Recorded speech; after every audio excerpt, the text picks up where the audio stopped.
اللهم صل على حبيبنا وشفينا ومولانا أبي القاسم المصطفى محمد. اللهم صل على محمد وآل محمد. اللهم صل على محمد وآل محمد. اللهم صل على محمد وآل محمد وعلى آله وصحبه ومن تبعهم بإحسان إلى يوم الدين. Amma ba'd. Bapak Ibu yang sama dimuliakan Allah SWT dimanapun berada, sebagai hamba, sebagai makhluk yang tidak punya apa-apa selain daripada cinta dan kasih sayangnya, mari kita sama-sama memperbarui puji dan syukur kita kehadirat Allah Subhanahu wa taala, karena atas dasar perkenannya lah sehingga kita semuanya bisa bersua dalam keadaan sehat walafiat, dalam keadaan diliputi oleh petunjuknya, hidayah dan taufiknya, untuk senantiasa berjanji dengan diri kita untuk selalu membaca kitab suci yang datang dari Lauhul Mahfuz, datang dari Allah SWT untuk kita semuanya, sebagai tanda cinta kita kepada Allah Subhanahu wa taala. Jemaah sekalian, pada pertemuan kita kali ini adalah pertemuan kedua dan terakhir untuk surat Al-Munafiqun. Pada pertemuan pertama hari Jumat yang lalu kita sudah membahas surat Al-Munafiqun, surat yang ke-63 ayat 1 sampai 5. Dan pada malam hari ini kita akan membaca dan membahas tadarus dan tadabbur surat yang ke-63 ini dari ayat 6 sampai ayat terakhir, ayat 11. Karena bersama kita Ustaz Wahyudin B. Wahid sudah bersama dengan kita minta dengan segala hormat kepada beliau untuk memandu kita, membimbing kita untuk membaca ayat suci Al-Quran, surat Al-Munafiqun, surat yang ke-63, nomor ayatnya ayat 6 sampai ayat 11. Baiklah Bapak sekalian, kepada Ustaz Wahyudin B. Wahid kita persilahkan dengan segala hormat. Fadhal Ustaz. Ustaz. Assalamualaikum warahmatullahi wabarakatuh. Waalaikumsalam warahmatullahi wabarakatuh. Waalaikumsalam warahmatullahi wabarakatuh. Ya, baiklah Ibu Bapak, kita lanjutkan bacaan Al-Quran kita pada malam hari ini. Surah Al-Munafiqun, surah 63 ayat 6 sampai ayat 11. A'udzu billahi minasy syaithanir rajim. Bismillahirrahmanirrahim. A'udzu billahi minasy syaithanir rajim. Bismillahirrahmanirrahim. Sawa'un 'alaihim astaghfarta lahum am lam tastaghfir lahum. Sawa'un 'alaihim astaghfarta lahum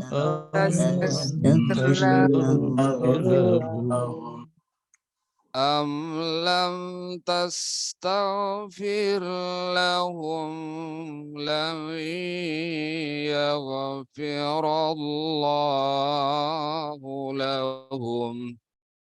am lam lam tastaghfir lahum yaghfirallahu lahum. Innallaha la yahdil qawmal fasiqin. Innallaha la yahdil qawmal fasiqin. Humul ladzina yaquluna la tunfiqu على من عند رسول الله حتى ينفضوا هم الذين يقولون لا يقولون تنفقوا على من على من عند رسول لا الله حتى ينفضوا ولله خزائن السماوات والأرض ولكن المنافقين لا يفقهون ولله خزائن السماوات السماوات والأرض ولكن المنافقين لا يفقهون يقولون لئن رجعنا إلى المدينة ليخرجن الأعز منها الأذل يقولون لئن رجعنا إلى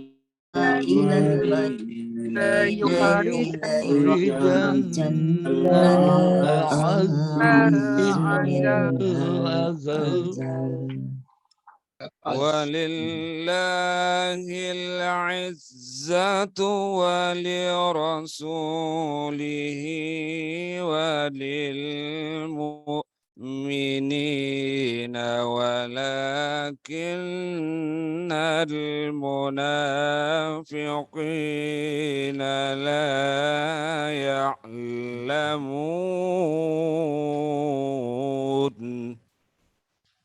ولله العزة ولرسوله وللمؤمنين وللمؤمنين ولكن المنافقين لا يعلمون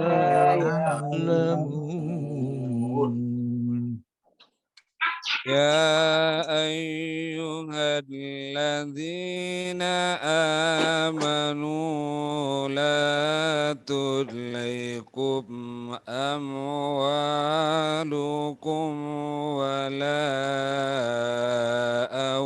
أولادكم عن ذكر الله يا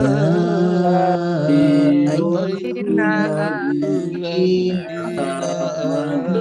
لا تلهكم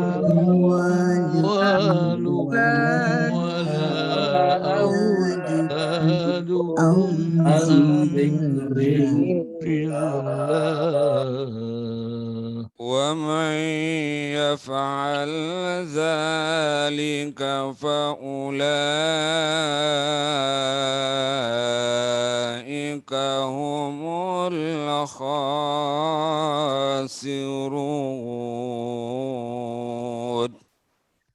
ومن يفعل ذلك فأولئك هم الخاسرون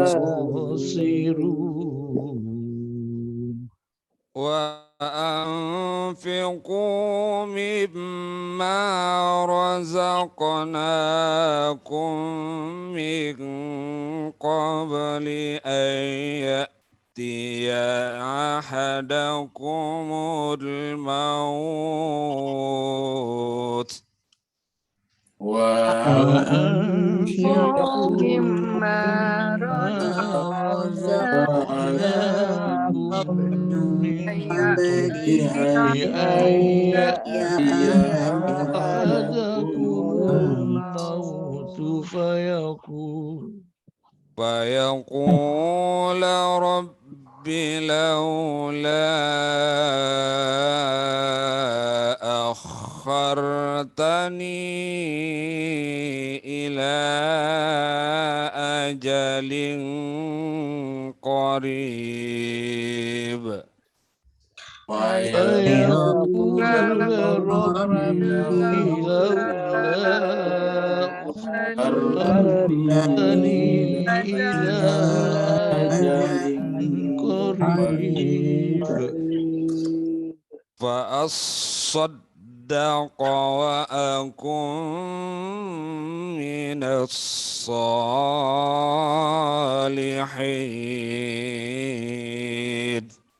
فأصدق وأكن من من الصالحين ولن يؤخر الله نفسا إذا جاء أجلها ولن يؤخر الله نفسا إذا جاء أجلها والله خبير بما تعملون والله خبير بما تعملون صدق الله العلي العظيم صدق الله العلي العظيم اللهم صل وسلم وزد وبارك على رسول الله وآله الأطهار على رسول الله وآله الأطهار اللهم صل على محمد وآل محمد اللهم صل على محمد وآل محمد اللهم صل على محمد وآل محمد وعجل فرجهم. Saya kembalikan ke Ustaz. Terima kasih banyak Ustazina Ustadz Wahidin Wahid. Semoga Allah SWT senantiasa melihara kesehatan beliau, kesehatan lahir dan batin, dimudahkan segala urusannya dunia dan akhirat. Begitu juga bapak-bapak, ibu-ibu, dan jemaah sekalian yang ikut membaca, melantunkan, melafazkan ayat-ayat suci tadi. Semoga Allah Subhanahu wa Ta'ala menjadikan seluruh saluran pernafasan darah yang mengalir dalam diri Bapak Ibu sekalian, pikiran, jiwa, dan seluruh totalitas diri kita sebagai bagian daripada tanda-tanda kebesaran Allah Subhanahu wa Ta'ala yang dengannya memancarkan cahaya kebenaran ilahi. Jemaah sekalian, kita teruskan surat Al-Munafiqun, surat yang ke-63. Surat Al-Munafiqun ini adalah surat yang ke-63. Orang-orang munafik. Ini adalah turun di Madinah. Jumlahnya 11 ayat. Karena turun di Madinah disebut dengan Madaniyah. Diperkirakan surat ini turun sekitar tahun ke-5 Hijriah. Yaitu pada saat terjadinya perang dengan Bani Mustalik. Jadi pada surat Al-Hasyr terjadinya perang Bani Nadir, kalau di sini adalah perang Bani Mustalik. Kalau Bani Nadir itu adalah orang yang beragama Yahudi, Bani Israel, sedangkan Bani Mustalik ini adalah orang Arab. Jadi orang serumpun dengan Nabi kita Muhammad SAW. Bahkan tempat tinggal Bani Mustalik ini adalah lebih dekat kepada Mekah daripada ke Madinah. Walaupun perjanjian dengan Bani Mustalik ini terjadi setelah Nabi bertempat tinggal di Yastrib atau Madinatul Munawwarah. Isi perjanjian itu adalah bahwa mereka tidak boleh memerangi Nabi dan tidak boleh juga membantu siapapun memerangi Nabi. Tetapi mereka langgar perjanjian ini, lalu kemudian membantu orang-orang Quraisy dari Mekah memerangi Nabi pada perang Uhud. Jadi perang Bani Mustalik ini diperkirakan terjadi setelah perang Uhud. Pada pertemuan yang lalu kita sudah sampai di ayat yang menjelaskan tentang wajah-wajah orang munafik yang berpaling apabila diajak untuk Allah dan Rasulnya istighfarkan mereka. Jadi sebetulnya mereka diajak bukan untuk diminta macam-macam, bukan untuk diminta membiayai kehidupan Nabi, bukan diminta untuk menyerahkan kebun-kebun kurba mereka, bukan diminta untuk menyerahkan tanah dan properti mereka. Mereka hanya diajak supaya Rasulullah istighfarkan mereka, karena sebagai manusia hanya dua macam saja, yaitu manusia yang benar-benar tidak pernah berdosa, dan ini hanya segelintir kecil, yaitu para nabi, para rasul, dan insan-insan kamil. Sedangkan mayoritas manusia adalah biasa atau pernah berdosa. Nah, bagi kita yang masuk dalam kategori kedua, kita teramat sangat membutuhkan mekanisme di mana Allah SWT mempercayakan manusia suci, para nabi dan rasul, untuk menjadi perantara kita dengannya dalam hal istighfar atas dosa-dosa kita. Maka inilah yang terjadi pada ayat 5. Di ayat 5 ini Allah SWT berfirman, A'udzubillahi minasyaitonirrajim, Bismillahirrahmanirrahim. Wa iza qila lahum, dan apabila dikatakan kepada mereka. Jadi maksudnya dikatakan kepada mereka apabila mereka dipanggil, apabila mereka diajak, apabila mereka diinformasikan, yaitu ta'alau, marilah, yastaghfir lakum Rasulullah, marilah datang kepada Nabi supaya Rasul Allah itu, Nabi Muhammad SAW itu yastaghfir lakum, memohon ampunkan kalian. Jadi memohon ampunkan, ini kan sesuatu yang luar biasa, tidak keluar apa-apa. Cuma sederhana saja, yastaghfir lakum. Rasulullah untuk istighfarkan kalian. Karena kita semuanya ini adalah makhluk yang biasa berdosa, tidak mungkin kalau kita mengandalkan kemampuan diri kita sendiri. Kita harus minta tolong kepada Rasulullah. Ini sebetulnya mekanisme kehidupan biasa. Kalau kita tidak punya uang, tentu kita minta tolong kepada sahabat, keluarga, kerabat yang punya uang. Kalau kita tidak punya misalnya di rumah garam, ya tentu kita minta kepada tetangga yang punya garam. Kalau kita tidak punya pakaian, maka kita minta tolong kepada sahabat kita yang pakaiannya berlimpah untuk kita pinjam pakaian mereka untuk ada acara-acara tertentu misalnya. Semuanya ini berlaku. Nah, ketika kita tidak terbebas dari dosa-dosa, maka tentu kita minta kepada mereka yang tidak berdosa untuk istighfarkan kita. Karena kita kalau istighfar langsung, kita ini punya dosa. Atas dasar apa? Apa modal kita datang kepada Allah, sementara kita ini adalah orang yang kotor. Sedangkan orang kotor itu secara teori tentu tidak mungkin kita bisa dekat dengan Allah SWT. Sederhana saja, yang kotor itu tidak mungkin berdekatan dengan yang suci, yang bersih. Allah itu kan maha suci, Allah itu adalah kudus, Allah itu adalah selalu kita tasbih kepadanya. Kita menyebut bertasbih, mencucikan Allah SWT. Allah itu adalah maha suci, maha kudus. Nah, kita ini adalah sangat kotor. Setiap saat kita berdosa dengan mata, dengan kuping, dengan pikiran, bahkan dengan benak kita. Setiap saat, baik kita sadari ataupun kita tidak sadari. Maka ketika kita meminta ampun kepadanya, maka butuh wasilah, perantara, mediator, yaitu yang Allah percayakan. Ingat, yaitu yang Allah percayakan kepada kita. Makanya yang Allah percayakan kepada kita adalah seseorang yang disandarkan kepada Allah. Rasulullah, ini namanya disandarkan. Dalam kaidah bahasa Arab ini namanya mudafun dan mudafun ilaih. Mudafun ilaih. Kenapa? Artinya kalau bahasa kita, Rasulnya Allah. Rasul yang disandarkan kepada Allah. Artinya Rasul yang menjadi milik Allah. Ya, jadi rasul yang merupakan utusan Allah. Jadi bukan sembarang rasul. Lawaw rusam, tapi apa yang terjadi pada orang munafik itu? Kepala mereka lawaw berpaling. Jadi hanya diminta untuk diistighfarkan, tapi kepala mereka berpaling.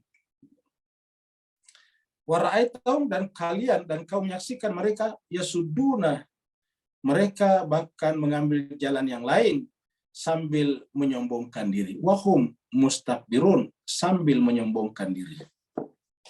Kita masuk pada ayat baru. Nah, ini juga serbagia banyak lafaz istighfar ya, lafaz istighfar. Di antaranya yang terkenal astagfirullah rabbi min kulli dzambin wa atubu ilaihi, astagfirullahaladzim wa atubu ilaihi. Ada juga astagfirullahaladzim alladzi la ilaha illa huwal hayyul qayyum wa atubu ilaihi min jami'il ma'asi wa dzunub. Banyaklah. Tapi intinya jemaah sekalian, ini istighfar dari kita. Sedangkan berdasarkan ayat tadi, istighfar dari kita itu tidak cukup.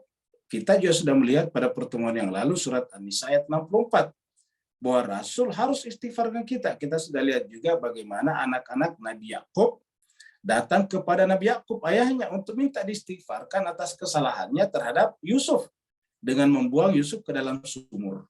Nah, ini kan dosa besar, membuang saudaranya ke sumur. Nah, untuk istighfar kepada Allah tidak bisa, harus melalui ayahnya. Kenapa? Karena ayahnya lah yang menjadi nabi incumbent pada saat itu. Mereka adalah umat, mereka adalah pengikut daripada ayahnya. Maka kepada ayahnya lah sebagai mediator untuk minta diampunkan kepada Allah. Dan Nabi Yakub pun mengatakan, sa'astaghfir lakum rabbi, saya akan istighfarkan engkau wahai anakku kepada Tuhanku. Seperti itu. Jadi dia tidak mengatakan wahai anakku kamu istighfar aja langsung kepada Allah, karena Allah itu maha mendengar lagi maha melihat. Bahwa Allah maha mendengar maha melihat, iya. Bahwa Allah itu maha mengetahui, iya.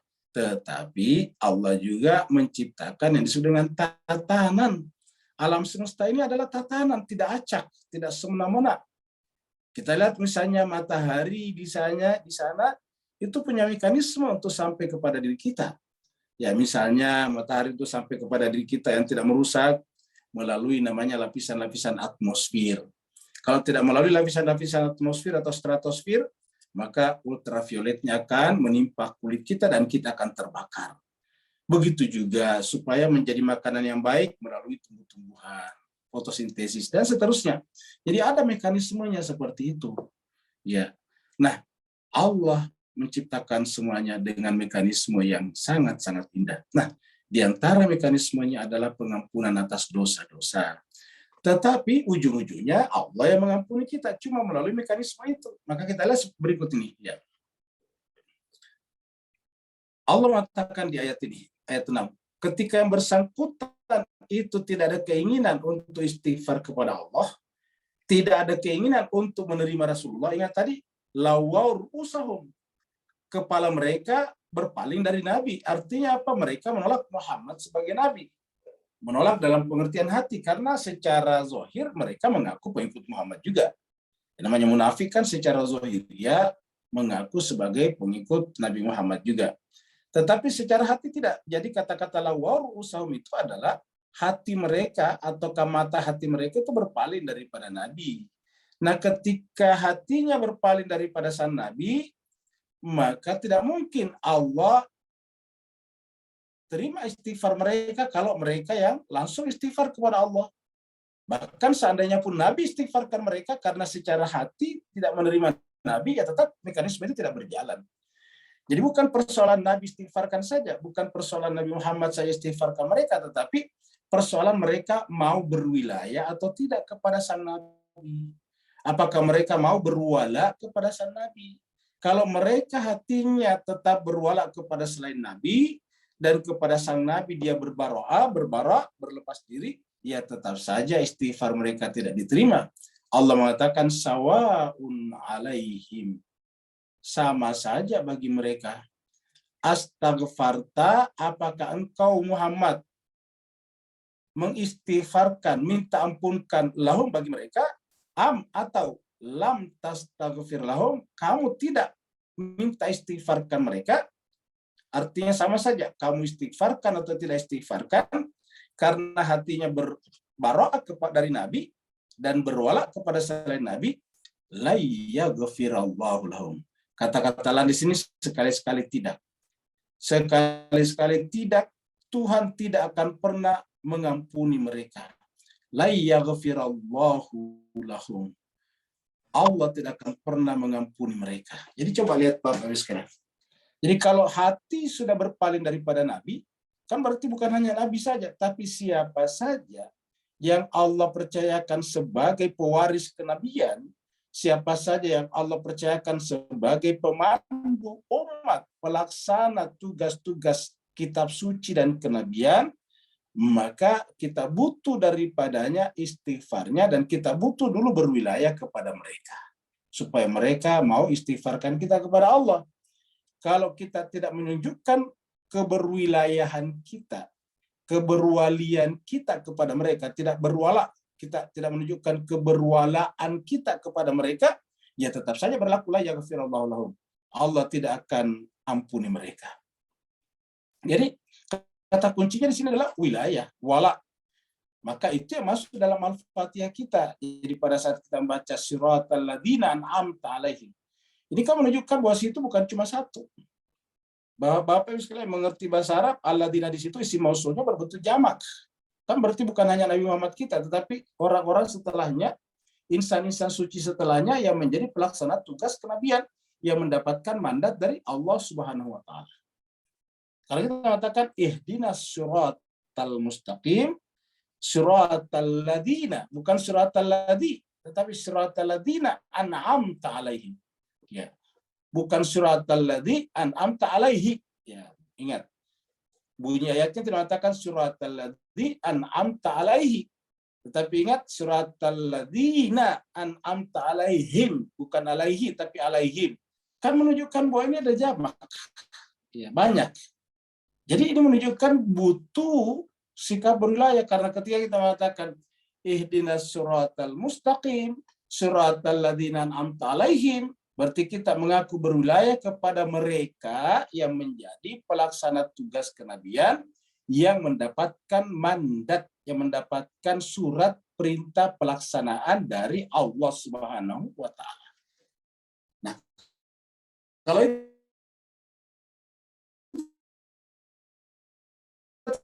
jadi sawaun alaihim, mereka Muhammad lam tastaghfir lahum. Jadi walaupun Nabi istighfarkan mereka secara pribadi, tapi kalau merekanya tidak berwilayah kepada Nabi, ya tetap mekanisme itu tidak jalan.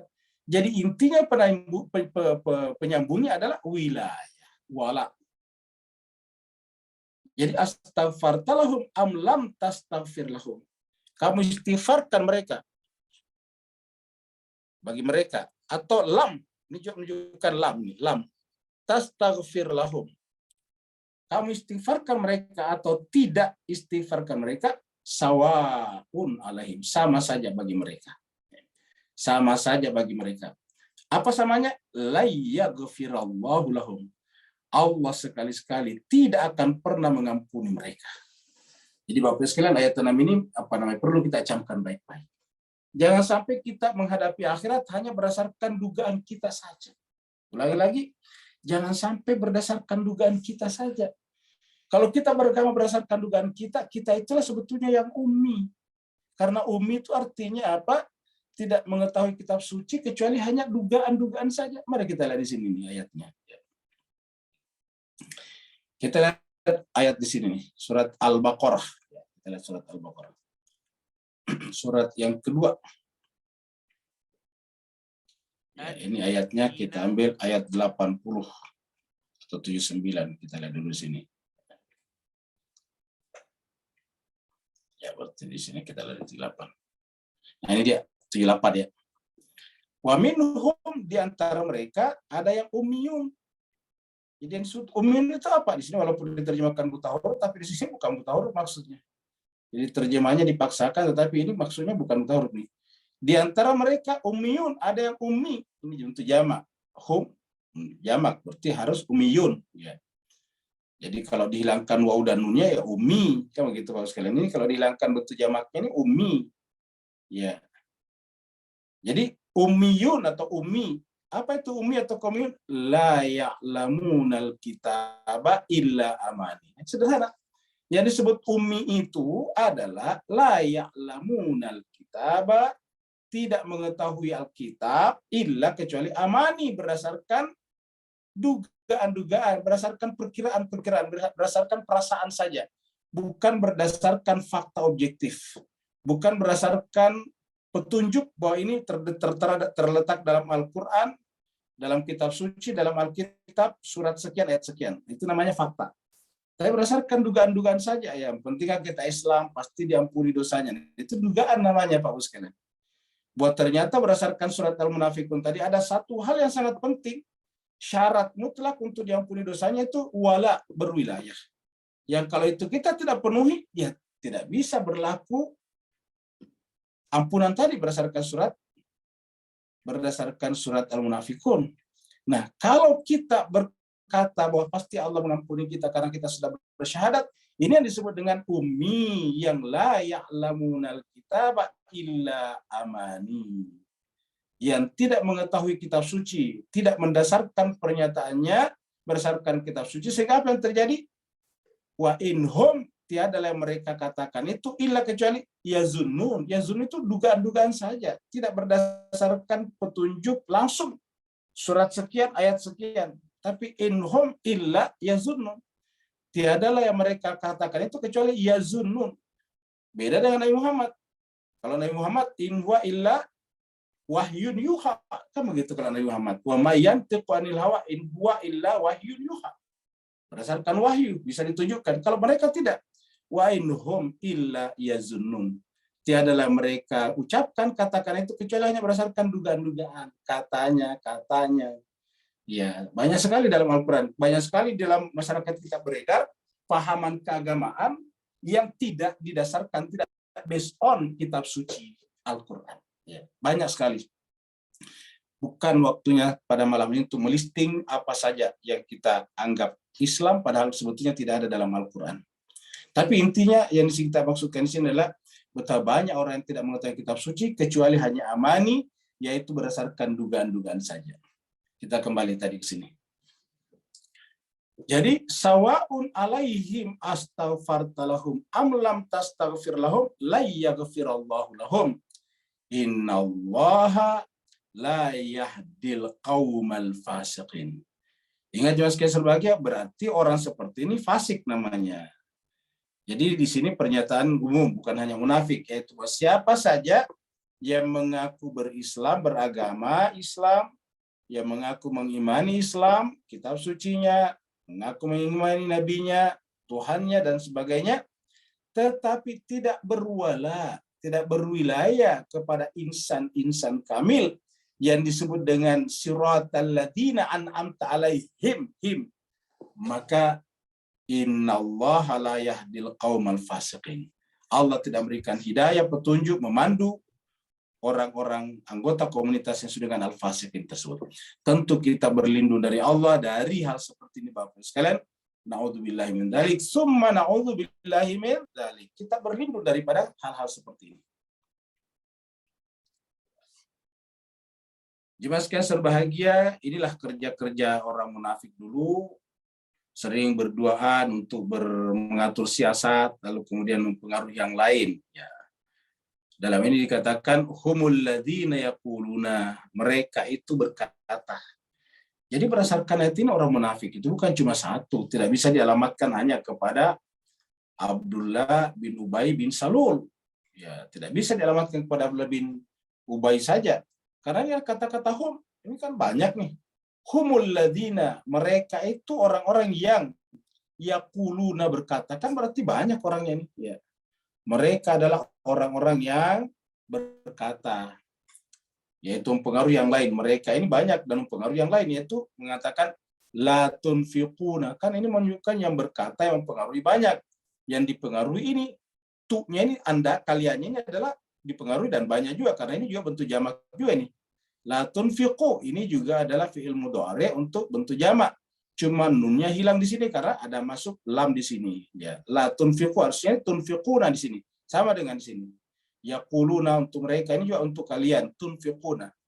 Jadi la tunfiqu, ya, janganlah kalian menafkahkan, janganlah kalian membelanjakan harta benda kalian ala ma'inda Rasulillah, untuk membelanjakan orang-orang yang bersama dengan Rasulullah. Ala ma'inda Rasulillah di sini secara umum bermakna siapa saja yang mendukung Rasul. Jangan pernah membiayai mereka. Jangan pernah mengeluarkan zakat infaknya kepada mereka. Tunfiku dari kata infak. Yang kedua bisa bermakna yaitu orang-orang muhajirin yang datang ke Madinah bersama Rasulullah. Karena biasanya orang munafik itu adalah mengadu domba. Selalu menciptakan dualitas.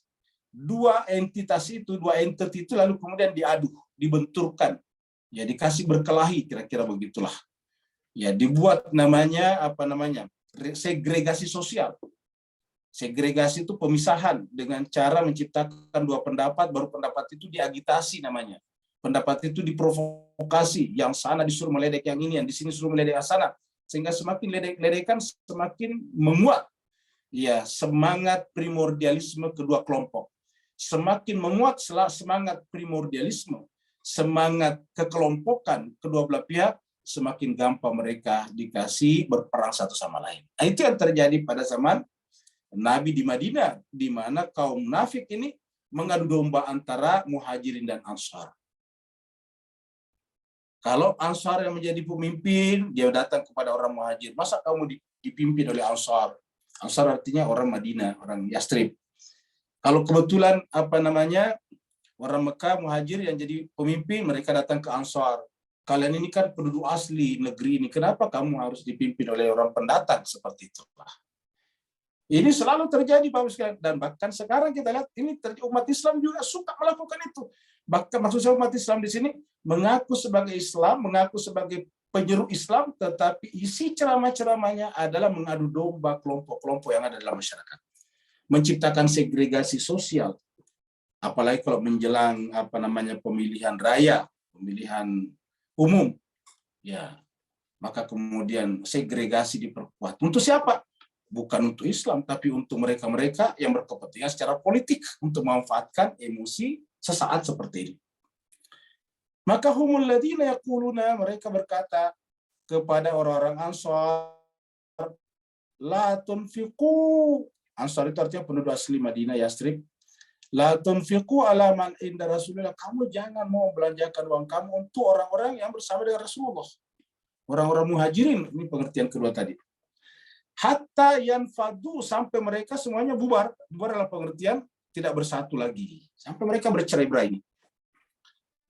Jadi jangan bantu mereka. Kalau kalian tidak bantu mereka, mereka kelaparan, mereka tidak punya apa-apa, mereka pasti akan mencari jalannya sendiri-sendiri. Mereka bercerai-berai, meninggalkan Muhammad bin Abdullah.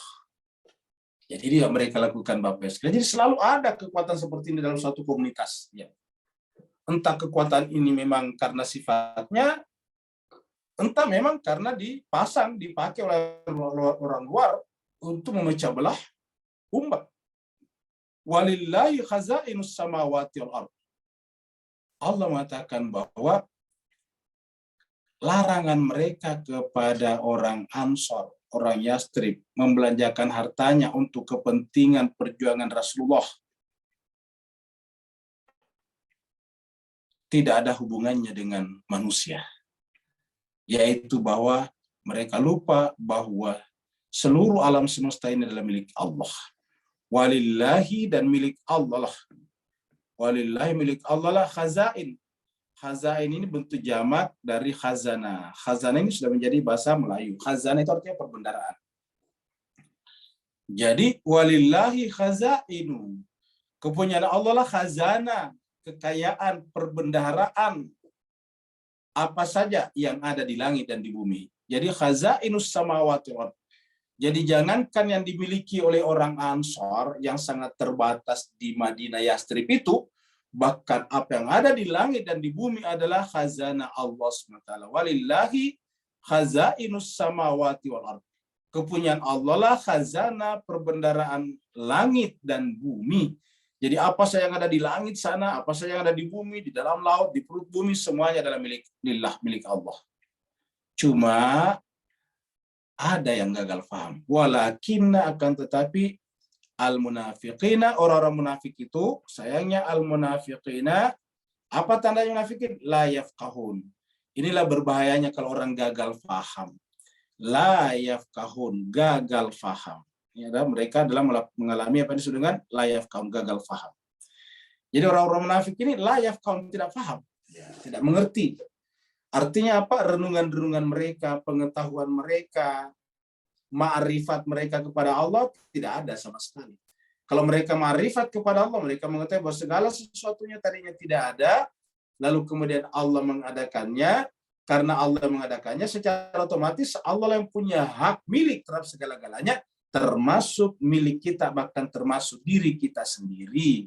Karena tidak ada apapun selain daripada Allah. Ya, semuanya akan fana. Ya. Kullu man 'alaiha fanin. Semua yang ada adalah sifatnya fanin, fana. Wa yabqa wajhu rabbika dzul jalali wal ikram. Yang kekal, yang abadi, yang asli hanyalah milik Allah Subhanahu wa taala. Jadi la yafqahun, mereka sayangnya tidak paham. Jadi artinya apa? Mereka ada di sekitar Nabi, ya sama-sama juga Nabi, ada yang Arab seperti Nabi, sama-sama juga posturnya dengan Nabi, makannya juga sama dengan Nabi, bajunya juga sama dengan Nabi, tetapi yang berbeda dari apanya? Isi kepalanya. Kalau Nabi adalah yafqahun, kalau mereka adalah la yafqahun. Jadi inilah pentingnya lagi-lagi namanya belajar, Bapak Ibu sekalian. Jadi boleh jadi kita mengaku sebagai penanti, kita sebagai penunggu, kita mengaku sebagai pecinta, tapi sebetulnya tanpa kita rasakan, seandainya itu terjadi, bahkan kita adalah penentang. Boleh jadi terjadi seperti itu. Karena ini setiap saat terjadi, diperlihatkan oleh Allah orang-orang seperti ini bersama dengan Nabi. Ini contohnya kita lihat ini bersama dengan Nabi, tapi menentang Nabi. Di perang Uhud mereka banyak meninggalkan Nabi. Ya, banyak sekali kejadian seperti itu. Pada saat kasus di Karbala juga kita banyak sekali meninggalkan cucu Nabi Sayyidina Hussein. Padahal mereka tadinya berjanji dengan jempol darah. Ya. Jadi artinya apa yang menentukan ini adalah isi pikiran kita masing-masing. Bukan kedekatan, bukan kesamaan secara fisik. Baju bisa sama, bentuk penampilan bisa sama, tetapi yang menyebabkan orang itu munafik atau tidak munafik, fasik atau tidak fasik adalah isi kepalanya, isi jiwanya. Allah mengatakan la yafqahun berarti bahwa isi kepalanya beda dengan Nabi. Karena faham itu adalah kaitannya dengan pengetahuan.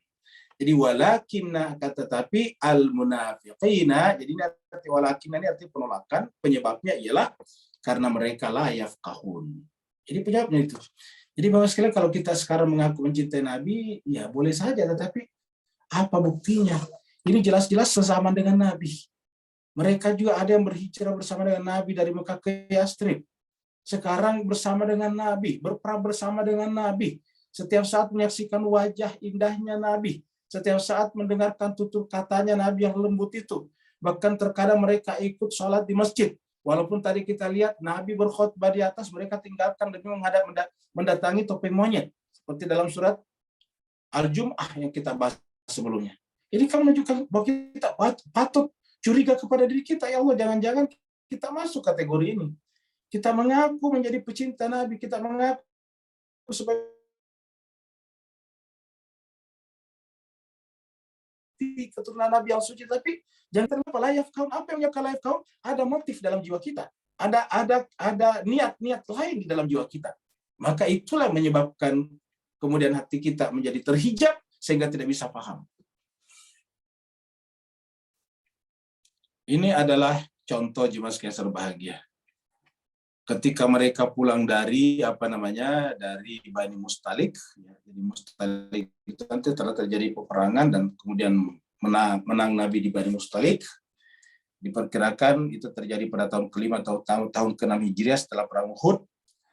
Lalu kemudian menurut riwayat itu hanya 1 orang dari kalangan Muslim yang meninggal. Sementara dari Bani Mustalik, tentaranya maksudnya bukan orangnya, bukan penduduknya, tapi orangnya, tentaranya, prajuritnya meninggal semua. Ya, berhasil dibunuh semuanya.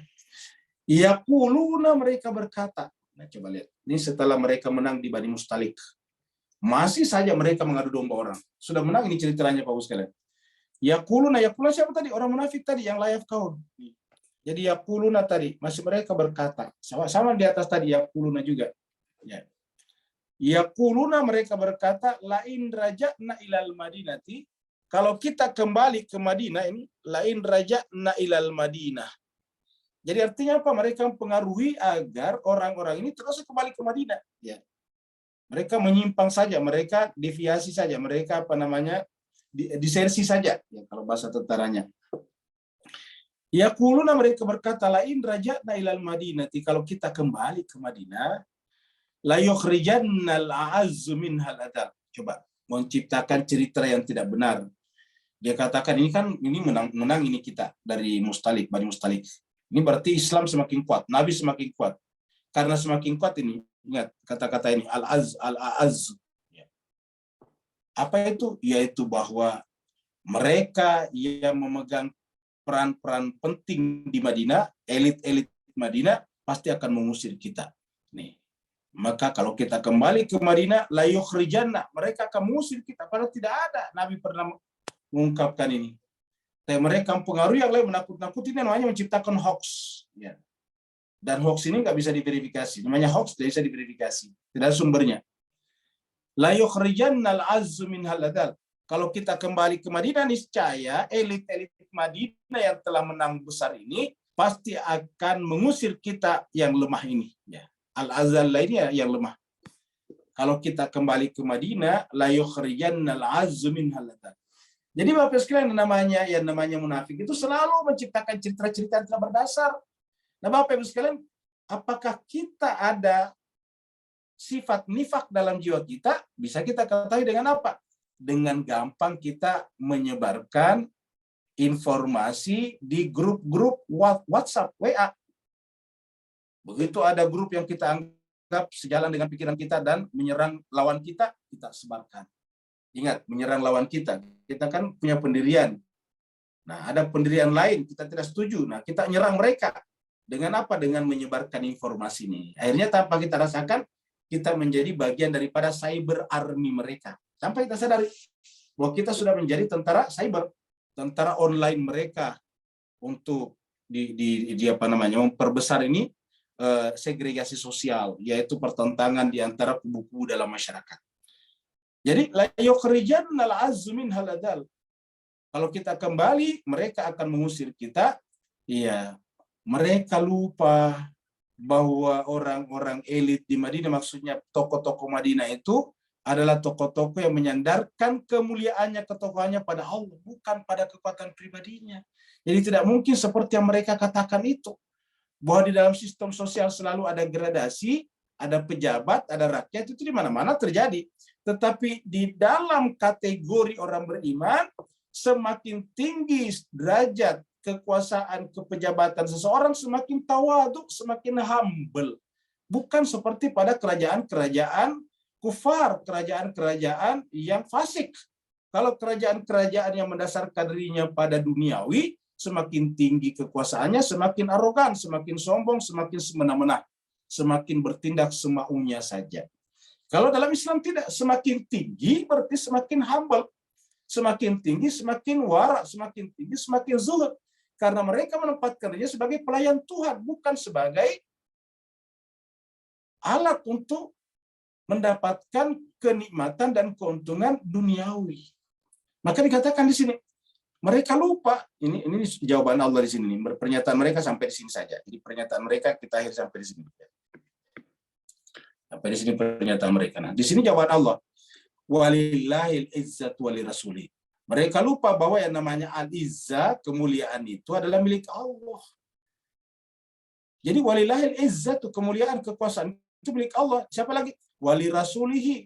Dan siapa lagi? Walil mu'minin. Jadi ada 3 Pak sekalian di sini. Ya. Jadi ada 3, lihat. Yaitu walillahi, milik Allah. Ya, milik Allah. Kemudian siapa lagi? Walirasulihi, rasulnya. Siapa lagi? Walil mu'minin. Jadi 3 di sini. Jadi siapa itu al-mu'min? Penerus daripada tugas kerasulan. Siapa itu rasul? Orang yang dimandatir oleh Allah. Orang yang dipercayakan Allah kepada kita. Jadi 3 di sini. Jadi kepada siapa kita berwilayah? Kita harus berwilayah kepada orang mukmin. Karena berwilayah kepada orang mukmin ini berarti berwilayah kepada Rasul, berwilayah kepada Allah. Baru Allah tadi menerima istighfar Nabi untuk kita. Jadi ada 3 di sini. Ini sama dengan surat Al-Maidah. Ala inna auliya, sungguhnya ketahuilah bahwa aulia kalian adalah Allah. Ala inna waliyukum. Jadi inna waliyukumullah wa rasuluhu walladzina amanu alladzina yuqimunas sholata wa yutunaz zakata wa hum rakiun, itu sama 3 juga. Jadi ya dia namanya kemuliaan Allah, milik 3 ini tidak terpisahkan. Walillah, jadi orang mukmin yang di sini pasti bukan sembarang mukmin. Tapi mukmin yang dimaksud di sini adalah yang ditunjuk oleh Rasul, dan Rasul di sini juga tidak sembarangan. Yang ditunjuk oleh Allah juga. Jadi ini adalah satu kesatuan.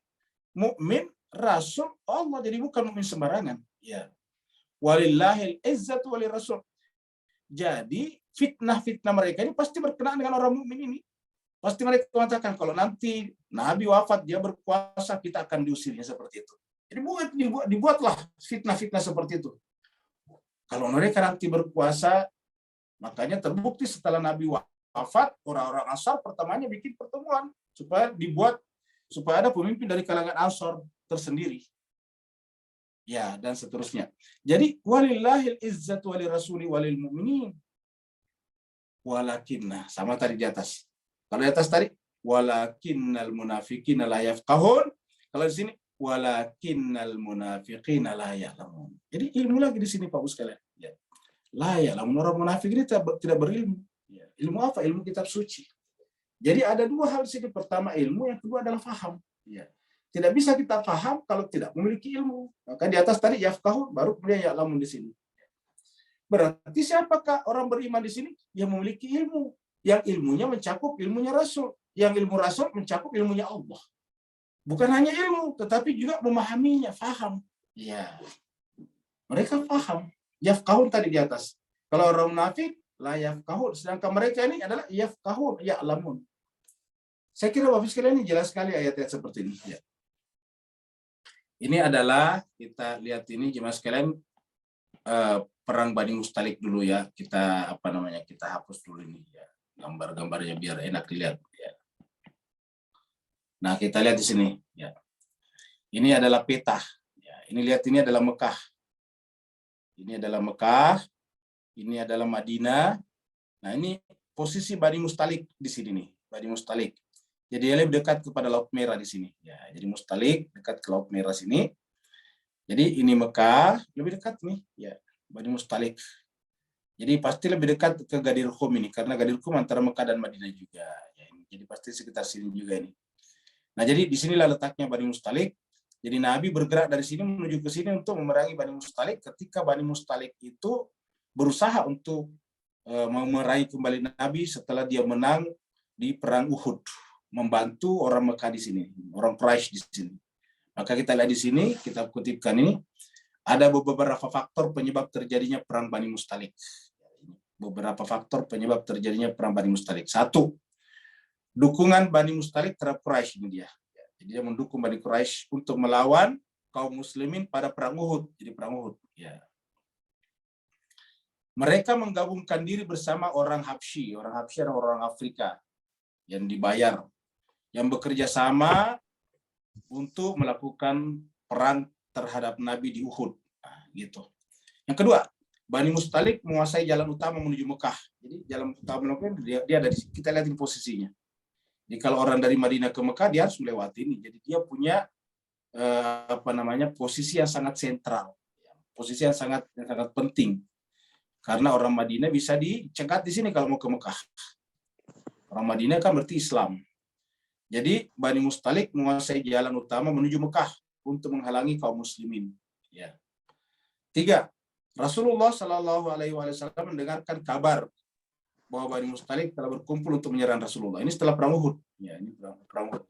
Karena dia merasa di atas angin, di atas menang, maka dia merasa kuat, dia ingin memerangi Nabi lagi.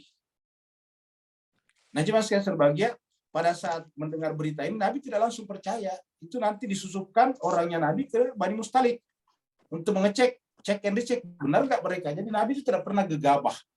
Jadi itu di dalam buku sejarah lengkap nama orang-orang yang diutus untuk menyusup masuk ke Bani Mustalik untuk mendapatkan informasi apa benar Bani Mustalik ingin menyerang kita di Madinah. Ternyata spy Nabi itu, intel Nabi, agen Nabi itu melaporkan bahwa benar. Mengikuti beberapa kali pertemuan dengan pemimpin Bani Mustalik, yaitu Haris bin Abi Dirar, mereka memang mempersiapkan diri untuk menyerang Nabi di Madinah. Seperti itu. Ya, jadi pasukan Bani Mustalik ini dipimpin oleh kepala suku mereka, namanya Haris bin Abi Dirar.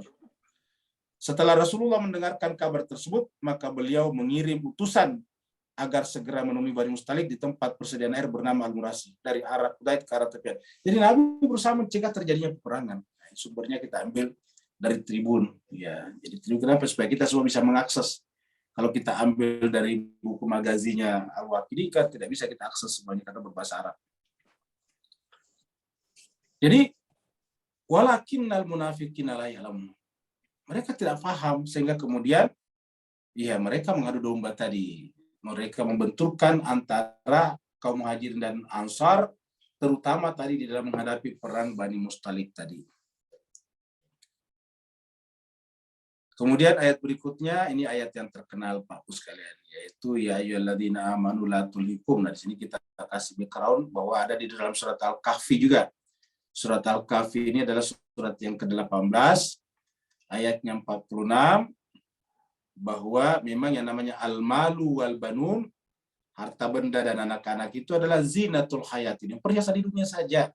Karena perhiasan di dunia tidak boleh melalaikan kita. Ingat, kita wajib punya harta benda sebagaimana kita wajib punya anak.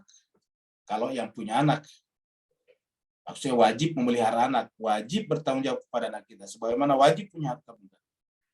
Karena kalau kita tidak punya harta benda, berarti kan kita tidak bertanggung jawab kepada diri kita. Karena cara bertanggung jawab kepada diri kita melalui harta benda, misalnya diri kita harus menutup auratnya, kan harus punya baju. Kita harus punya harta benda untuk membeli baju.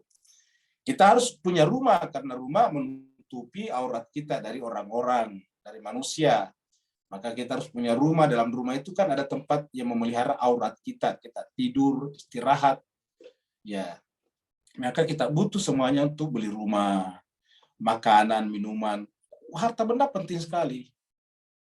Begitu juga anak-anak. Anak-anak itu dilahirkan bukan maunya dia, tapi maunya kita sebagai orang tua. Maka kita harus bertanggung jawab kepadanya. Kita harus mencari nafkah untuk membesarkannya, untuk memberikan baju, pakaian kepadanya, untuk membikinkan rumah, supaya mereka bisa bertumbuh dengan aman. Kemudian kita sekolahkan, kita pesantrenkan, kita madrasahkan, kemudian kita ajari agama di sana. Begitulah anak-anak kita. Sampai nanti mereka bisa mandiri. Tetapi walaupun ini penting, Allah mengatakan itu adalah zinatul hayati dunia. Itu adalah perhiasan kehidupan dunia. Ingat, perhiasan kehidupan dunia. Lalu apa yang kita bawa ke sana? Bukan ini, bukan harta dan anak-anak. Yang kita bawa adalah wal baqiyatus shalihat. Apa itu baqiyat? Yang tidak terikat ruang waktu. Baqiyat itu kan kekal. Apa yang kekal? Nilai, value, namanya pahala. Dan pahala tadi dimulai dari mana? Wilayah. Jadi, wal baqiyatus shalihat. Yang kekal yang bersama dengan kita adalah al-baqiyat as-shalihat.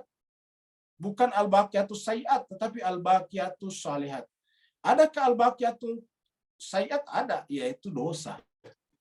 Jadi yang kita bawa ke sana adalah al-baqiyatus shalihat khairun inda rabbika, itu yang terbaik di sisi Tuhanmu, sawaban sebagai pahala, wa khairun amala, dan sebagai cita-cita yang terbaik, ujung kehidupan yang terbaik, harapan yang paling tinggi. Nah, ayatnya ini terkenal. Ingat, kita terangkan dulu bahwa harta benda itu memang adalah perhiasan, wajib tetapi perhiasan. Artinya hanya di dunia saja.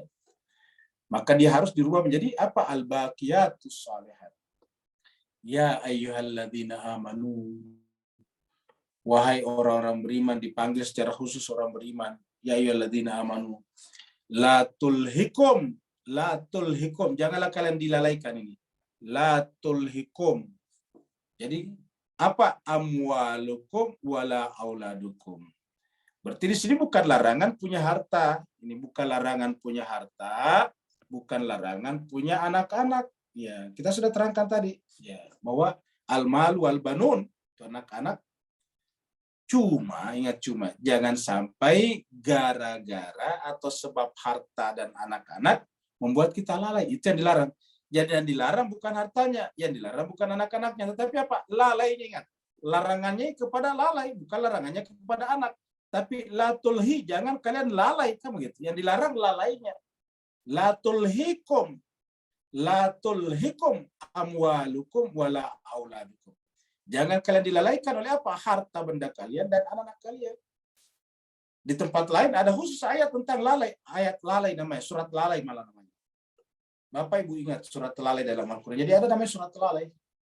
Ya, nama lainnya adalah surat At-Takasur. Alhaakum, itu alha itu dari kata alha. Alhaakumut takatsur hatta zurtumul maqabir. Itu lalai itu. Selalu berpikir memperbanyak harta benda saja tanpa mengkaitkan harta benda itu dengan al-baqiyatus shalihat, maka itu akan melalaikan kita. Alhaakumut takatsur. Sampai kapan? Hatta zurtumul maqabir. Sampai kita masuk ke liang lahat. La tulim. Allah mengatakan, wahai orang beriman, jangan sampai kalian dilalaikan. Wajib cari harta, wajib cari anak-anak. Disinilah seninya beragama. Karena beragama tidak membuat kita meninggalkan harta.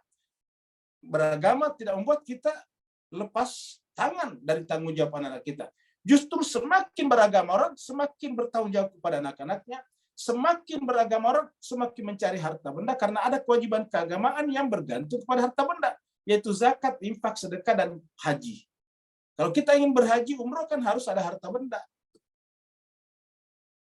Maka ini tidak dilarang, bahkan wajib. Tetapi ingat, disinilah seninya.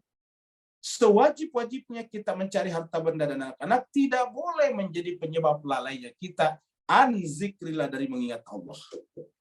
Tidak boleh melalaikan kita dari an zikrillah, dari mengingat Allah. Ada ancaman di belakangnya. Adalah ancaman. Kita kasih warna merah karena ini adalah ancaman. Waman, siapa saja. Yaf'al. Zalik. Apa itu zalik di sini? Lalai. Jadi kata-kata zalik di sini adalah lalai di sini.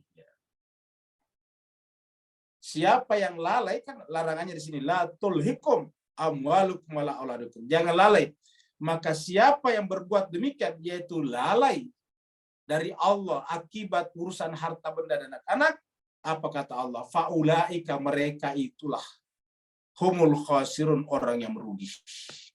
Kenapa merugi? Merugi artinya tidak dapat apa-apa. Karena apa? Harta benda dan anak-anak tidak dibawa nanti kalau kita mati. Apa yang kita bawa kalau mati? Al-baqiyatus shalihat. Tadi ayat surat Al-Kahfi ayat 46. Jadi faulaika humul khasirun, mereka adalah orang yang merugi. Adakah orang yang tidak terlalaikan? Ada. Para nabi dan siapa orang suci itulah disebutkan dalam surat An-Nur ini, Pak Ustaz. Coba kita lihat surat An-Nur di sini. Surat An-Nur ini dia. Ya. Mulai daripada 35, Allahu nurus samawati wal ard. Lalu di sini muncul kata-kata ya, nurun ala nurin, cahaya Allah, yaitu yang ada pada seseorang, orang suci, adalah di atas cahaya-cahaya yang lain. Banyak mungkin orang yang saleh, tetapi ini adalah salehnya saleh. Kenapa? Karena nurnya adalah nur Allah. Allahu nurus samawati wal ard. Allah adalah nur samawati wal ard. Makanya Nabi disebut juga dengan rahmatan lil alamin. Kenapa? Karena adalah cahaya Allah yang disimpan pada dirinya. Lalu kemudian dikatakan di sini, di mana letaknya itu tadi, nur itu yang fi buyutin, di rumah-rumah. Kan berarti ahlul bait. Kenapa? Buyut itu kan berarti bait. Ini bentuk jamak dari bait. Buyut itu bentuk jamak dari bait. Al bait tunggal, al buyut jamak plural. Fi buyutin, di rumah-rumah. Rumah-rumah bukan rumah sembarangan, yaitu azinallah, yang Allah izinkan, kan berarti pilihan. Fi buyutin adinallah, di rumah-rumah yang Allah izinkan. Berarti yang Allah mandatir anturfa, untuk diangkat setinggi-tingginya.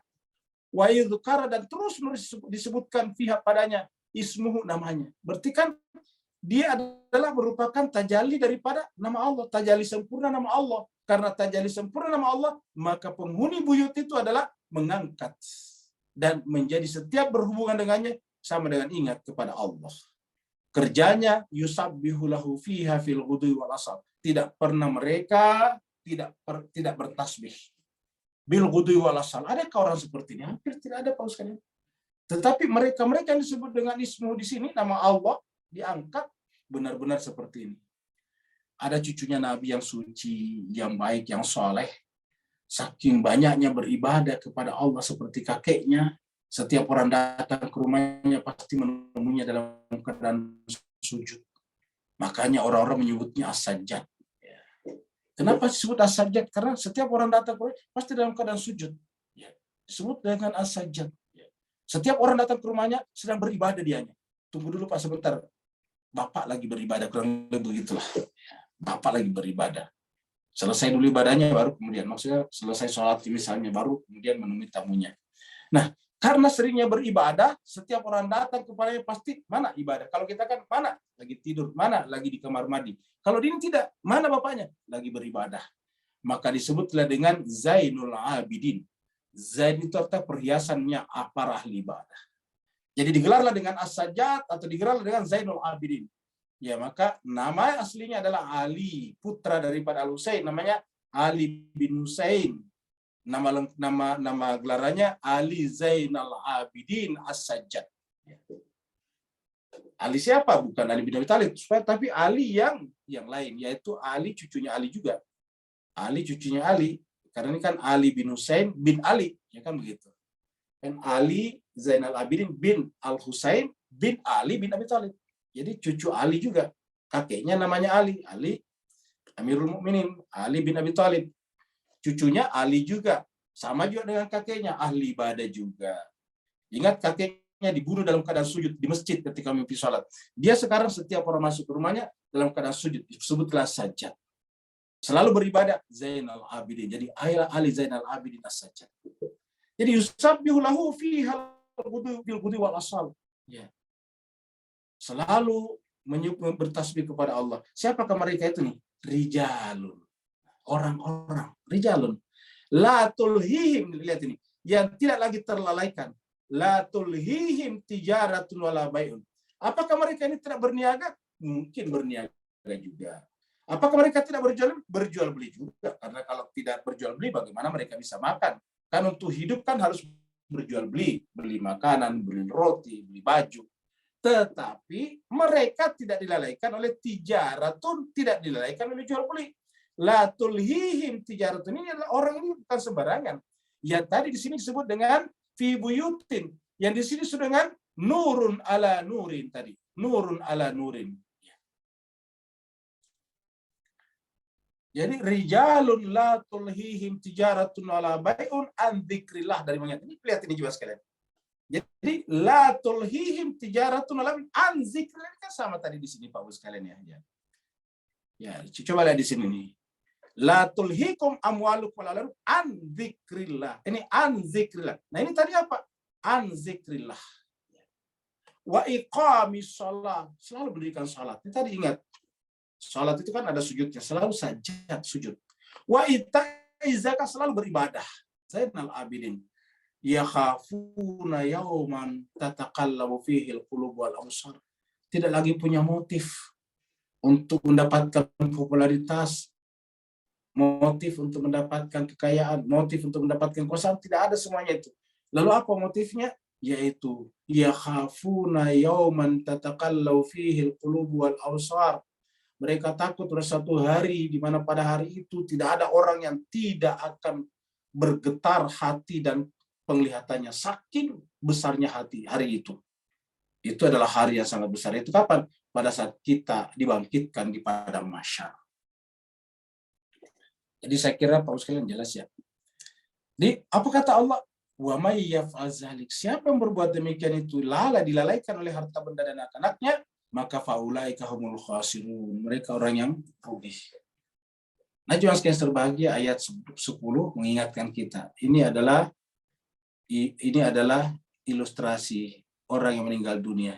Ketika orang meninggal dunia, orangnya keluar. Jadi sebetulnya orangnya masih ada, cuma dia keluar dari tubuhnya. Orang ini kehidupan. Karena berasal dari kehidupan, yaitu Allah, wa nafakhtu fihi min ruhi. Kutiupkan padanya ruhku, maka dia tidak pernah mati. Ya, mati adalah tubuh. Kenapa? Karena memang asalnya dari mati.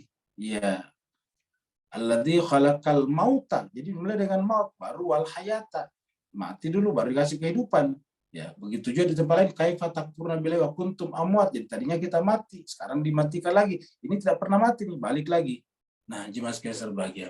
Sebelum ini berpisah dengan ini kan yang punya harta benda nih. Kan ini yang butuh harta benda nih.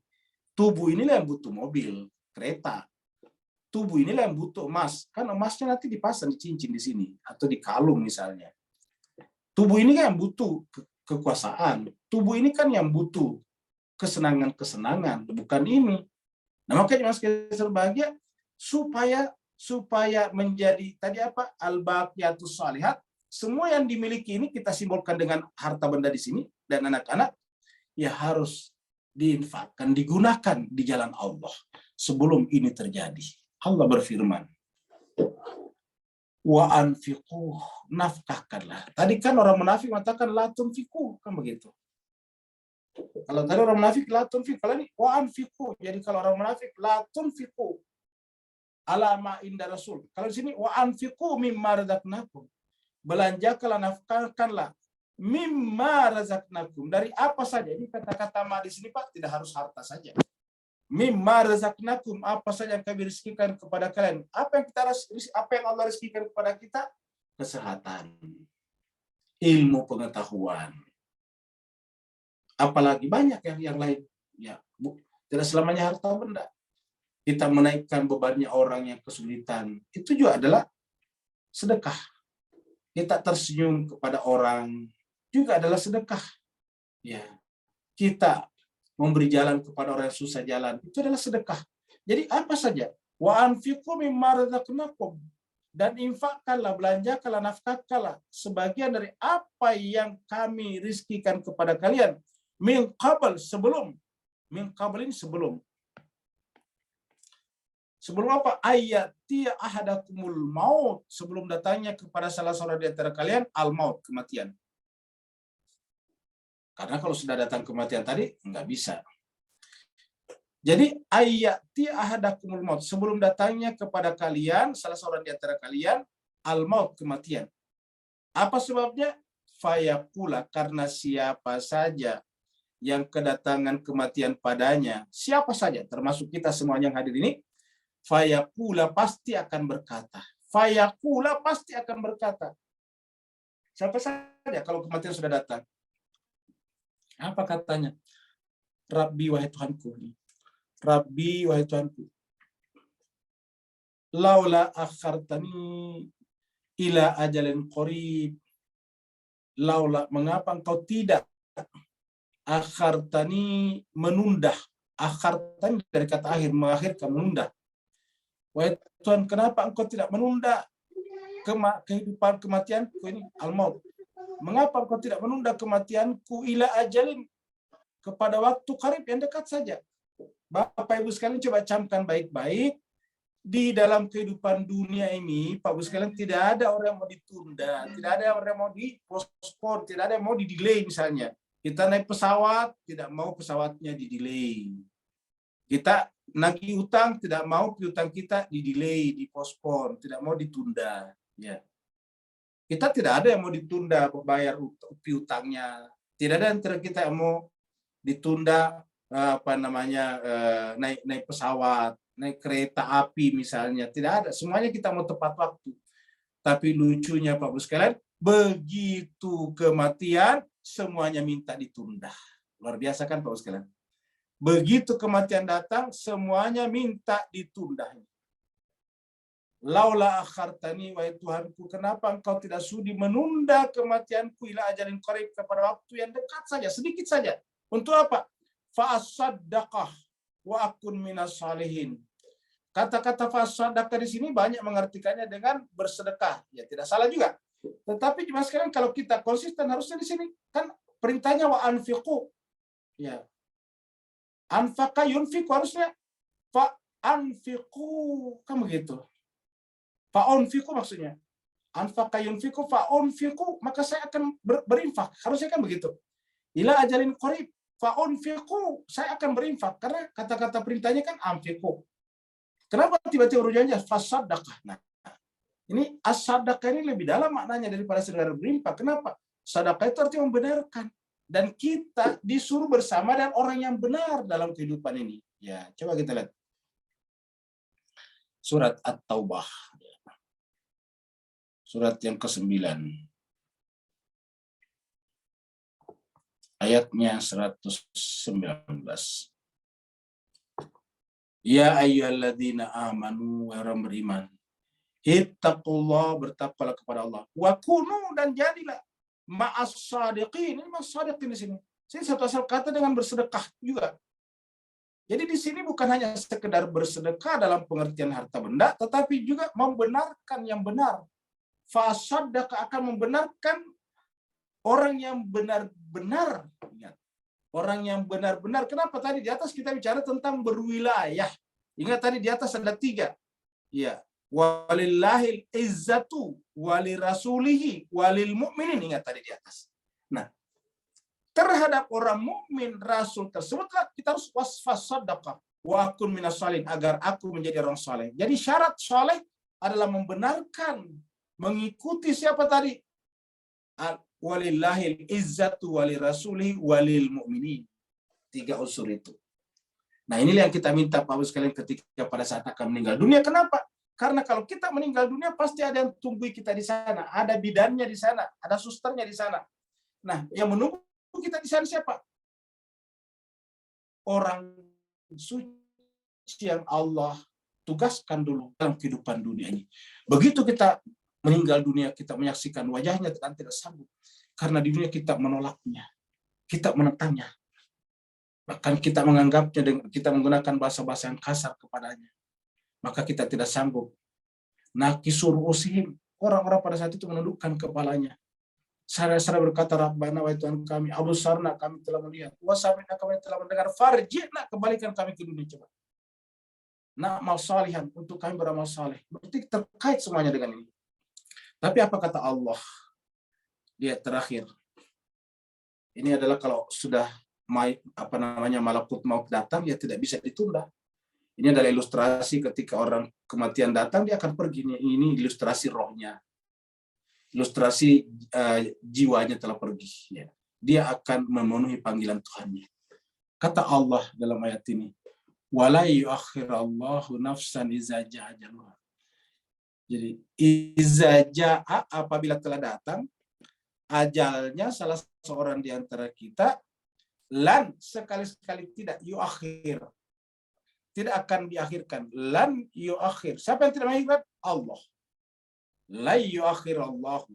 Tidak mungkin Allah menunda, mengundurkan nafsan seseorang kematiannya. Iza ja'a ajaluhu, apabila memang ajalnya sudah sampai, waktunya sudah tiba. Wallahu khabirum bima ta'malun. Setelah itu selesailah tugas kehidupan kita, dan Allah memperlihatkan khabirun bima ta'malun. Wallahu khabirun bima ta'malun. Maka seluruh amal perbuatan kita akan diperlihatkan di alam barzakh, menjadi tajassumul amal, tapi dalam bentuk bayangan-bayangan, belum dalam bentuk tubuh kita, baru bayangan-bayangan di alam barzakh. Lalu kemudian ketakutanlah orang yang tidak sanggup menyaksikan amal perbuatannya, karena amal perbuatannya yang buruk tak terampuni. Kenapa tak terampuni tadi? Syarat terampuni tidak dilakukannya, yaitu wala, berwilayah. Nah, Bapak Ibu sekalian, mudah-mudahan ada manfaatnya bagi kita. Inilah surat Al-Munafiqun, sebanyak 11 ayat, dan kita sudah sampai 11, berarti kita selesai surat Al-Munafiqun. Insya Allah pada hari Rabu lusa kita akan berjumpa dengan surat baru, yaitu surat yang ke-64 At-Taghabun. Terima kasih banyak atas perhatiannya, mohon maaf atas segala kekurangan. Shadaqallahul aliyul azim. Yang mau bertanya dipersilakan. Assalamualaikum Ustaz. Waalaikumsalam warahmatullahi wabarakatuh. Silakan Pak Nur. Alhamdulillah, barakallahu fiik. Bismillahirrahmanirrahim. Muhammad wa ala alihi. Ustaz, dalam fi qulubihim maradun, kita contohkan kepada ayat yang 6 tadi, beri pencerahan Ustaz. Allah Maha Pengasih, Maha Penyayang. Dan banyak kali Allah beri peluang dan luang kita bertaubat. Tapi kali ini Allah tak pakai la, Allah pakai lam. Ya Rasulullah. Beri pencerahan betapa kerasnya Allah benci kepada apa yang dalam hati tadi sampai Allah pakai perkataan lam tadi. Barakallahu fiik. Afwan. Baik, terima kasih banyak Pak Nur. Bapak Ibu sekalian, di dalam surat Al-Baqarah ayat 10 tadi yang disebut Pak Nur ini, fi qulubihim maradun ini. Fi qulubihim maradun adalah kelanjutan dari ayat 8. Ini mulai dari ayat 8. Jadi ayat 1 sampai ayat 2 sampai 5 itu adalah tentang orang bertakwa. Ayat 6 dan 7 tentang orang yang tertutup hatinya, khatamallahu ala qulubihim. Sedangkan ayat 8 sampai ayat 21 ini berbicara tentang orang munafik. Sama tadi dengan surat Al-Munafiqun. Ciri-ciri apa di sini katakan wa minan nasi. Dan di antara manusia, may yaqulu, ada yang berkata, amanna, kami telah beriman billah, kepada Allah. Jadi mengaku secara zahir kan berarti mengaku kami beriman kepada Allah. Kalau di surat Al-Munafiqun, nasyhadu, kami bersaksi bahwa engkau Muhammad adalah Rasul Allah. Kami bersaksi, kata mereka. Innaka la Rasulullah, kamu adalah Rasul Allah. Di amanah, mereka mengatakan yaquluna amanna billahi wa bil yaumil akhir, dan kepada hari akhir. Tapi apa kata Allah? Allah yang tahu isi hati mereka, mengatakan wa ma hum bimu'minin. Walaupun dia mengaku, tetapi apa kata Allah? Wa ma hum bimu'minin. Dan ingat jemaah sekalian, ini banyak karena wa minan nas. Kata nas ini kan berarti banyak manusia, di antara manusia. Jadi di antara manusia ada banyak yang sebetulnya punya penyakit nifak, yang mengaku mengatakan aman nabillahi wa bil yaumil akhir, padahal kata Allah ma hum bimu'minin. Ya. Yukhadi'una Allah waladina aman. Mereka melakukan itu hanya untuk menipu Allah dan orang beriman. Kok kenapa menipu Allah? Kan tidak mungkin kita menipu Allah. Jadi kalau kita menipu orang beriman, hakikatnya menipu Allah. Di surat Al-Ahzab dia dikatakan bahwa menyakiti orang beriman hakikatnya menyakiti Allah dan Rasulnya. Menyakiti Rasulnya menyakiti Allah juga, seperti itu. Jadi siapa yang menipu orang beriman, menipu Allah. Orang beriman siapa di sini? Pasti tidak sembarangan, Pak Bos kalian. Seperti tadi juga di ayat-ayat surat Al-Munafiqun. Yukhadi'una Allah walladzina amanu. Wa ma yakhda'una illa anfusahum. Padahal tiadalah yang mereka tipu illa kecuali anfusahum, diri mereka sendiri. Wa ma yashkurun, cuma mereka belum menyadari bahwa yang mereka lakukan adalah menipu dirinya sendiri. Apa sebabnya? Fi qulubihim maradun. Di dalam kalbu mereka ada maradun. Fi qulubihim maradun. Fazadahumullahu marada. Kalau tidak segera diobati, kalau tidak segera disembuhkan, maka penyakit itu bertambah. Fazadahumullahu marada. Ini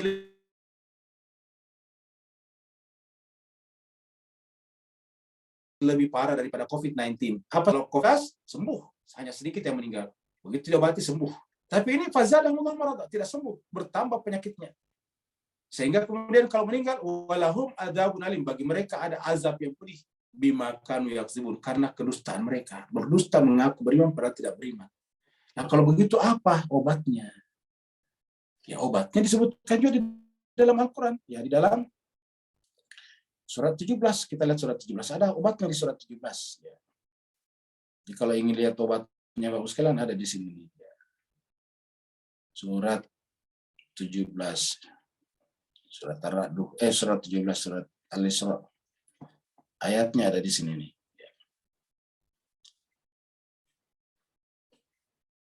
Ini dia.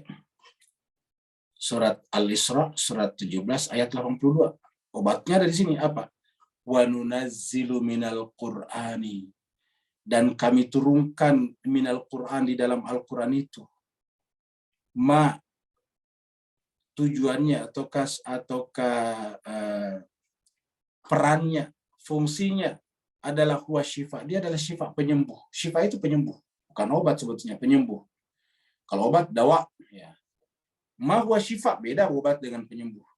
Jadi ma huwa syifa, ada penyembuh. Ya. Wa rahmatun, dan rahmat lil mu'minin. Jadi kalau ada mengaku-ngaku beriman tetapi kemudian ternyata penyakitnya ada, Al-Qur'an obatnya.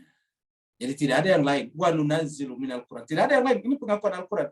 Wa nunazzilu minal Qur'an ma syifa. Kalau menyembuhkannya Al-Qur'an. Karena kami turunkan Al-Qur'an, ma huwa, di dalamnya itu ada syifaun. Ada penyembuh.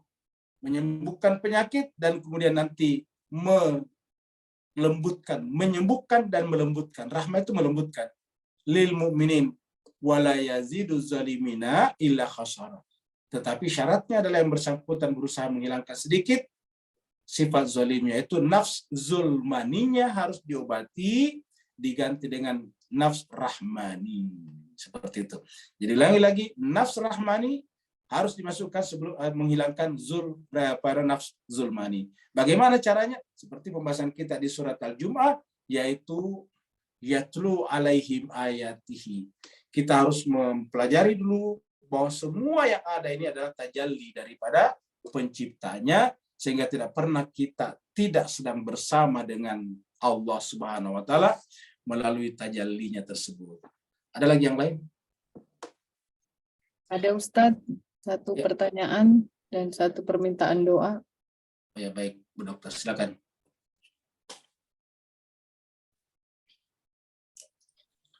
Teman sekalian, ini ada pertanyaan di chatting ya dari Bu Dokter.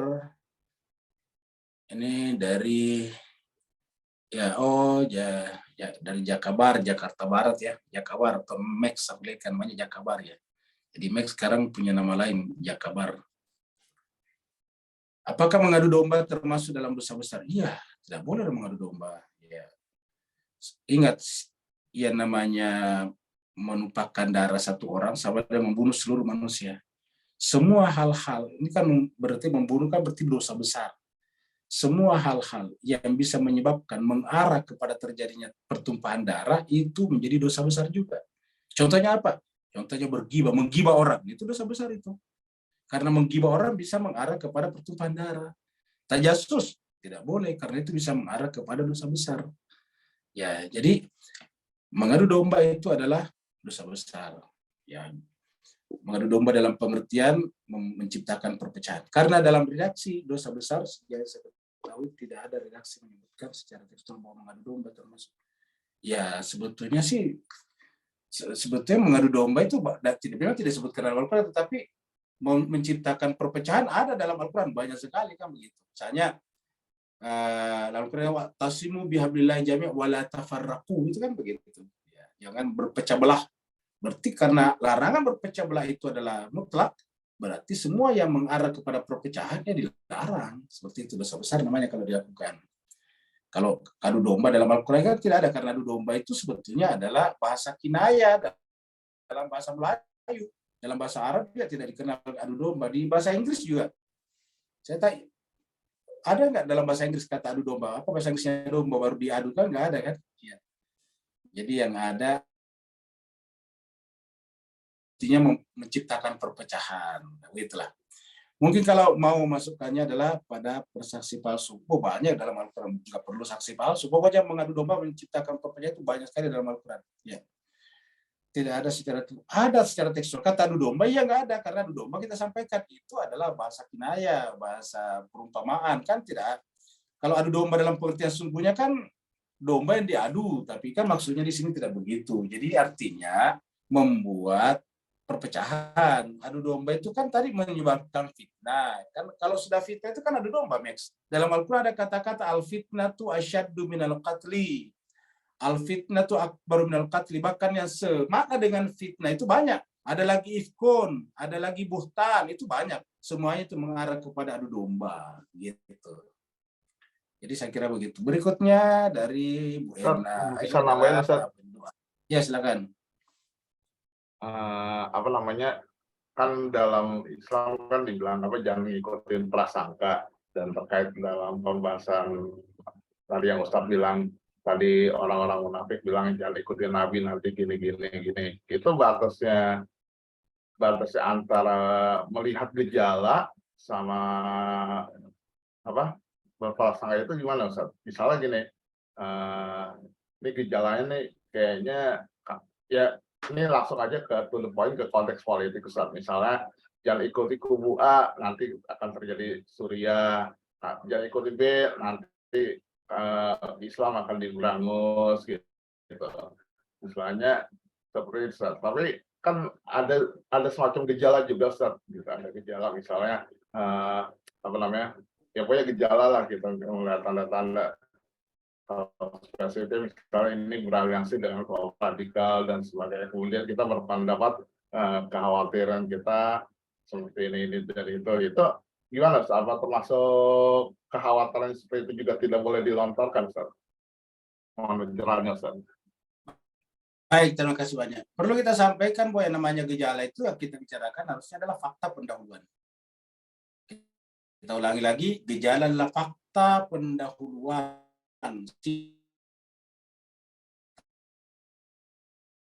Contohnya gini,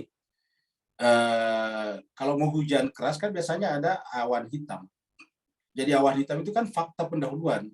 Apakah awan hitam nanti melahirkan hujan? Belum tentu, tapi awan hitam adalah fakta. Jadi artinya apa? Awan hitam itu fakta kenyataan. Kita bisa lihat itu. Jadi kita tidak mencurigai awan hitam, tapi awan hitam itu fakta. Ya. Karena biasanya pada umumnya kalau mau hujan deras pasti ada awan hitam yang banyak, yang tebal. Bahwa nanti terjadi hujan lain soal, tapi awan hitam adalah fakta. Fakta apa namanya? Fakta pendahuluan. Awan hitam bukan fakta hujan, ingat. Awan hitam bukan fakta hujan, tetapi fakta pendahuluan.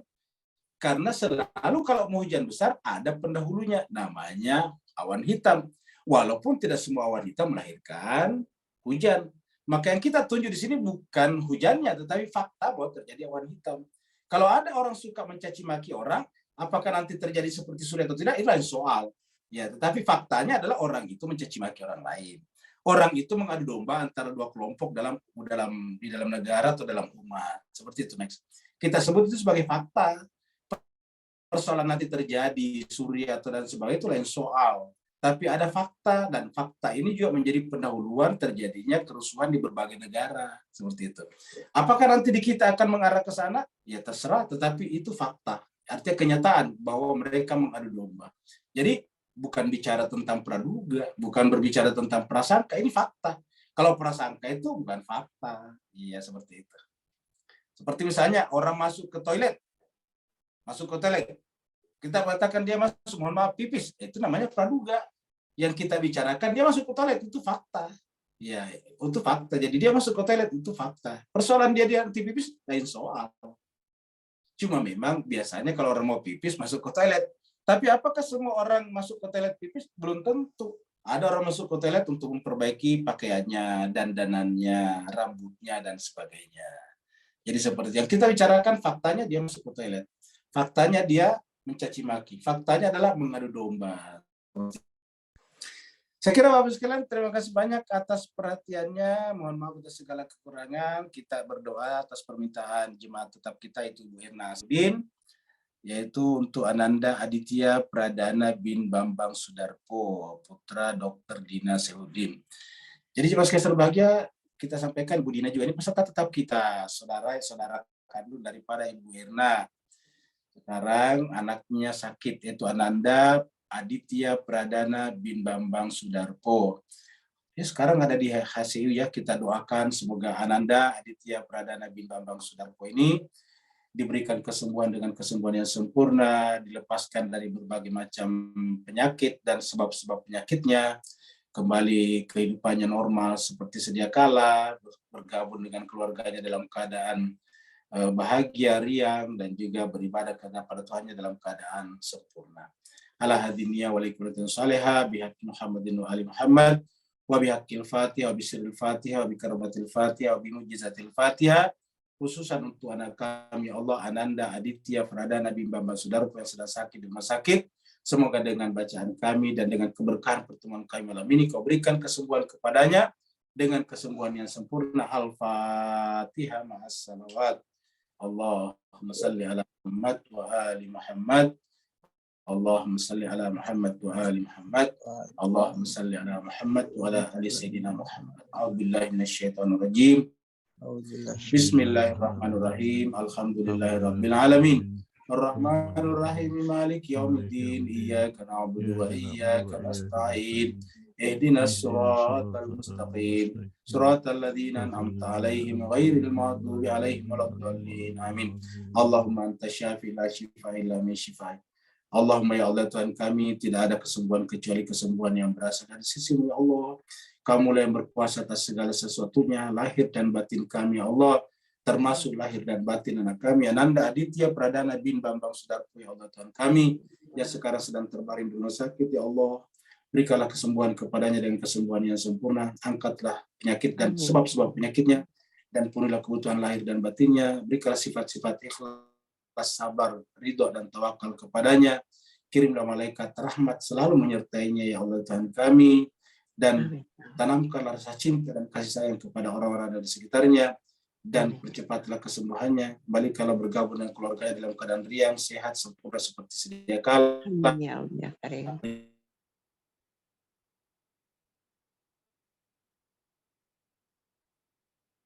Amin ya Allah. Rabbana atina fid dunya hasanah wa Muhammad subhana rabbika rabbil izzati amma yasifun wa salamun alal mursalin walhamdulillahi rabbil alamin. Wassalamualaikum warahmatullahi taala wabarakatuh. Waalaikumsalam Pak Ustaz.